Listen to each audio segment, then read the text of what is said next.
Morning students, मैं दीपक आपका स्वागत करता हूं अपने यूट्यूब चैनल साइंस गुरुजी पर। तो अपन डिस्कस करेंगे मेंडल्स लॉ और उसके एक्सपेरिमेंट के बारे में या फिर हेरिडिटी के बारे में। तो मेनली हेरिडिटी होता है क्या बेटा? तो देखिए, it means transmission of character from one generation to next generation. मतलब एक जनरेशन से दूसरी जनरेशन में जो कैरेक्टर ट्रांसफर होते हैं वो क्या कहलाएगा? हेरिडिटी। फॉर एग्जाम्पल, फादर से सन या चाइल्ड के अंदर, फादर से सन एंड देन सन से नेक्स्ट जनरेशन, तो क्या कहलाएगी अपनी ये? हेरिडिटी। मतलब कैरेक्टर का ट्रांसफर होना ही क्या कहलाता है? हेरिडिटी। उसके बाद सेकंड है अपना वेरिएशन।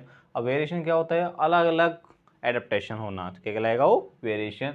तो different among the individual of species and population, एक ही पॉपुलेशन के अलग अलग कैरेक्टर्स का होना या अलग अलग एबिलिटी का होना क्या कहलाएगा? वो वेरिएशन कहलाएगा।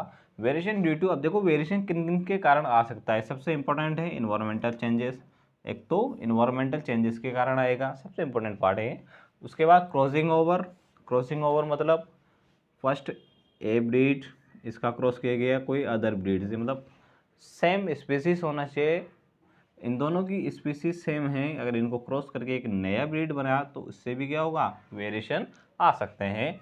उसके बाद रिकॉम्बिनेशन ऑफ जीन्स। जीन्स का रिकॉम्बिनेशन, दो स्पीसीज का जीन्स लिया, उसका रिकॉम्बिनेशन करके एक नया जीन्स बनाया तो उससे भी वेरिएशन आ सकते हैं। And mutation.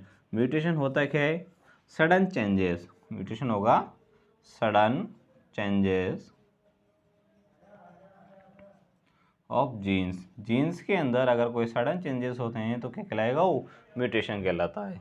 ठीक है। उसके बाद हम बात करेंगे जीनोटाइप एंड फिनोटाइप्स के बारे में। तो जीनोटाइप क्या होगा? कंप्लीट सेट ऑफ जीन्स, एक जीन्स का एक पूरा सेट। जैसे अपने पास 23 पेयर्स होते हैं जीन्स के, तो X Y X Y X Y X Y, तो इसका एक कंप्लीट सेट होगा जीन का।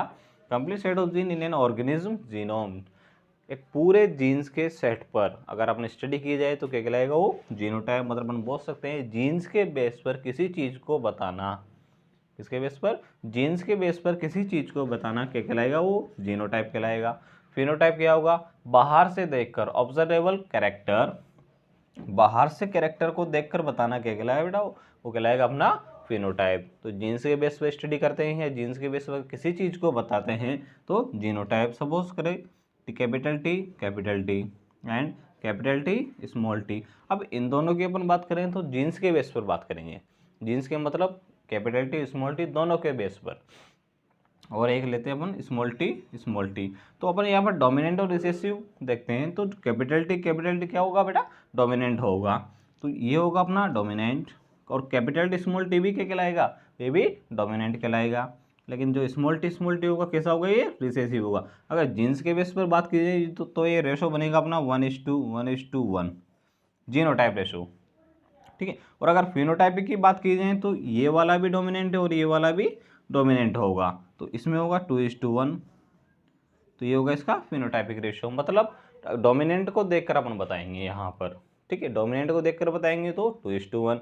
और अगर जीन्स के बेस पे बताएंगे तो फर्स्ट वाले में क्या था? दोनों डोमिनेंट थे। सेकेंड वाले में 1 डोमिनेंट एंड 1 रिसेसिव था। थर्ड वाले में दोनों रिसेसिव थे। तो ये होगा इसका जीनोटाइपिक रेशियो। तो देखिए, ठीक है, डोमिनेंट हो गया। An allele of a gene, genes के अंदर जो एलील्स पाए जाते हैं ये सेड टू बी इफेक्टिव, तो क्या होंगे? इफेक्टिव होंगे। किसके ऊपर होंगे? अदर्स के ऊपर होंगे। तो क्या कहलाएंगे?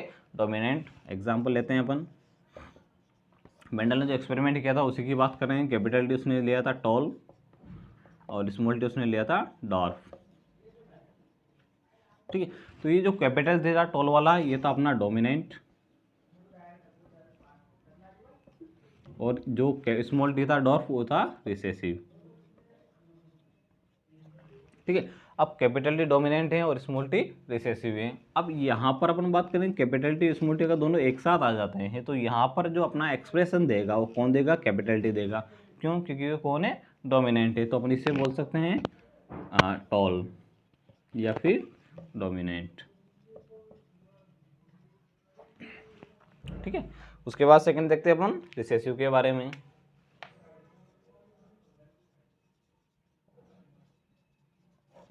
रिसेसिव क्या हुआ?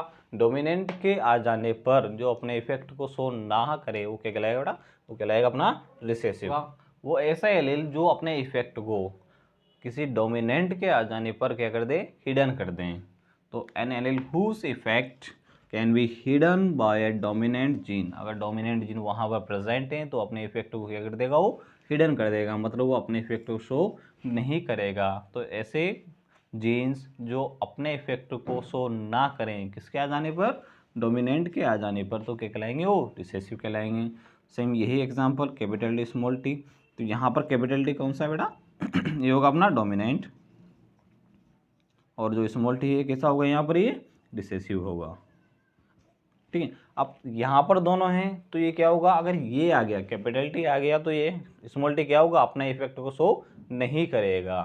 तो ऐसे जीन्स जो अपने इफेक्ट को शो ना करें क्या कहलाएंगे, वो रिसेसिव कहलाएंगे, और जो अपने इफेक्ट को शो करें वो कहलाएगा डोमिनेंट।